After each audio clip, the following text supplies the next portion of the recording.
Hello, আসসালামু আলাইকুম YouTube friends, কী অবস্থা, কেমন আছে? বাংলাদেশে একটা নতুন আইন হয়েছে, দর্শন বিরোধী নতুন আইন।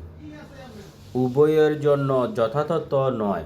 এটার অর্থ হলো যে মানে দর্শন করব যে আর দর্শন যারে করব, তো দুজনের জন্য এটা মানে দুজনের জন্য সমান হয় না। মানে একজনের জন্য ভালো হয়েছে, আরেকজনের জন্য খারাপ হয়েছে। যেমন যে দর্শন করব তার জন্য খারাপ হয়েছে, আর যে দর্শনকারী তার জন্য ভালো হয়েছে। তো এটা কোন দর্শন? এটা হলো কেউ যে ছেলে মেয়েরা যখন প্রেম করে আর 2 বছর 5 বছর 10 বছর প্রেম করবো, তো ছেলে তখন তো মেয়েরা আশ্বাস দিবে যে আমরা প্রেম করবো। তো প্রেম করতে যাইয়া 5 বছরে প্রেম করবো, 5 বছরের সাথে মিলেমিশে করবো না, 5 বছর দ্বারা এমনি থাকতে পারবো না। এরা তো 5 বছর যখন মিলেমিশে করবো, মিলেমিশের মাধ্যমে মিলামেশা করার পরে মধু মধু খাওয়ার পরে এরপরে বলবো যে কি এখন আর বিয়ে করবো না। বিয়ে না করলে এখন মেয়ে যখন ছেলেরে দর্শন বা শিশু নারী নির্যাতন মানে আমরা মামলা করে দিব, তখন কি করব? 7 বছর জেল হয়ে যাবে। কার? ছেলে। ছেলে 7 বছর জেল হয়ে যাবে, কিন্তু এর ফাঁকে তো মেয়েরও দোষ আছে। মেয়ে তো যখন খুলে দেওয়াতে তো ছেলে দর্শন করছে বা মিলেমিশা করছে, কিন্তু এটা তো এখন খালি দিতেছি ছেলের উপরে বদলাইতেছে। ভাইয়া ছেলের উপরে বদলাইছে, এই আইন তো ভালো হয় না। এই আইনটা কি ভালো হয়েছে? ছেলের উপরে বদলাইছে না করলাম। মেয়েও তো যখন দিছে খুলে দিছে, তখন এই জন্য তো মেয়ে তো খুলে দেওয়াতেই তো ছেলে এটা 2 নম্বর কাজ করছে বা দর্শন করছে বা মিলেমিশা করছে, সহবাস করছে, যেটাই বলি না কেন। ঠিক আছে, তো আরেকটা হলো কি, দর্শন বিরোধী নতুন আইন পুরুষদের জন্য বৈষম্যমূলক। অবশ্যই বৈষম্যমূলক, কারণ কি পুরুষদের জন্য তোমরা আইন করবা?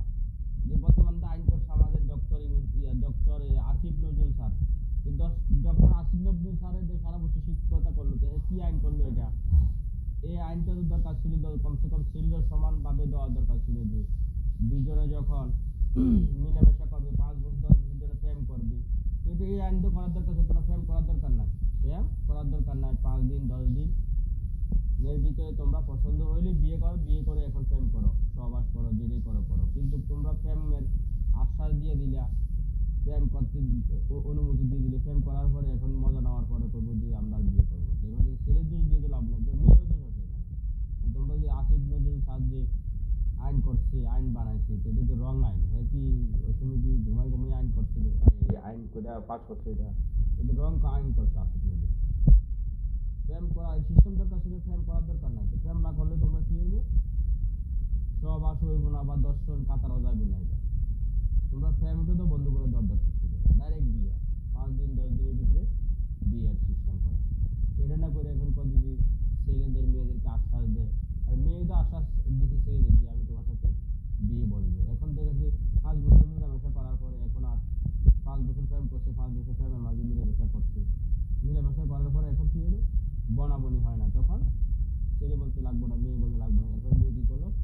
নারী ও শিশু নির্যাতন আইন মেরে দিল, কার নামে? ছেলের নামে। দেওয়ার পর কি হলো? এখন ছেলে দোষী, ছেলে দোষী, ছেলে আশ্বাস দিয়ে সবার করছে। একদম মিথ্যাবাদী, মিথ্যাচার, এসব আইন একদম পুরুষ বিরোধী, পুরুষ বিরোধী আইন হচ্ছে এটা। এই আইন আমি মানি না, আমার পক্ষ থেকে আমি মানে আমার মতো যারা পুরুষ আছে তারাও মানে না। কারণ আসিফ নজরুল স্যার এই আইন এটা ব্যর্থ আইন করছে, ব্যর্থ আইন পাস করছে, এটা ঠিক হয় না। আমি মনে করবো এই আইন ক্যান্সেল করে নতুন আইন করা হোক, যে প্রেম ভালোবাসা চলবে না। ওই যে কাঁঠাল গাছের নিচে পার্কে দুজনে বসে প্রেম করবার পর ওইখানে কাম সারা দিবে,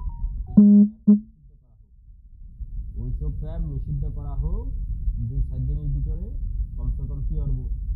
কমসে কম বিয়ে শাদির দিকে চলে যাবো, ওইখানে যাই আবার তুমি মেলামেশা করো, সহবাস করো, যা মন চা তা করো। কিন্তু এসব বৈষম্য মানে ওই যে ছেলেদের উপরে দোষ চাপা দিয়া কাজ চলবো, এসব কাজ করার দরকার নেই। Thank you very much. আসসালামু আলাইকুম। যারা যারা আমার ভিডিওটা দেখবেন সাবস্ক্রাইব করে দিবেন, শেয়ার করে দিলে অন্যরা দেখতে পারবে। আর আসিফ নজরুল সাহায্যে যে আইন করছে, এই যে শিশু